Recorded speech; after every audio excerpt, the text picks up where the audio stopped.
Hello' everyone, কি খবৰ সকলোৰে? আজি বহুত দেৰি হৈ গ'ল কাৰণ ডক্টৰৰ তাতে গৈছিলোঁ। ডক্টৰক ৰিপৰ্ট দেখালোঁ, গা বেয়া। আৰু ইফালে চাহ খালোঁ বহুত দেৰিকৈ, 12টাৰ পিছত চাহ খালোঁ। খাই পেলাই চাওক, আৰু ইফালে ৰান্ধি আছোঁ। এয়া চাওক, মাছৰ তৰকাৰী বনাই আছোঁ। এয়া গোটেই চব্জি মিলাই পেলাই বনাইছোঁ। এয়া পূৰা মাছটো একেবাৰে বইল, মানে কি একেবাৰে দি দিছোঁ চব হেৰি কৰি কিনে, মছলা চছলা মিক্স কৰি একেবাৰে বইল মাছৰ তৰকাৰী। আৰু ইফালে চাওক দালি, ইফালে দালি।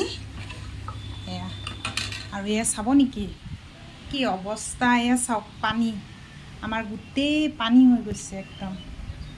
এয়া এইবিলাক গোটেই পানী হৈ গৈছে। কি কৰিম? ল'ৰা ছোৱালী স্কুলৰ পৰা কেনেকৈ যে আহিব, বিৰাট টেনশ্যন। মানে কি কেনেকৈ আহিব? গোটেই ৰাস্তা পানী ভৰ্তি হৈ গৈছে পানীৰে। আৰু ইফালে ভাতো হৈ গৈছে। এয়া ইফালে আলু ভাজিও থৈ দিছোঁ ভাতৰ ভিতৰত।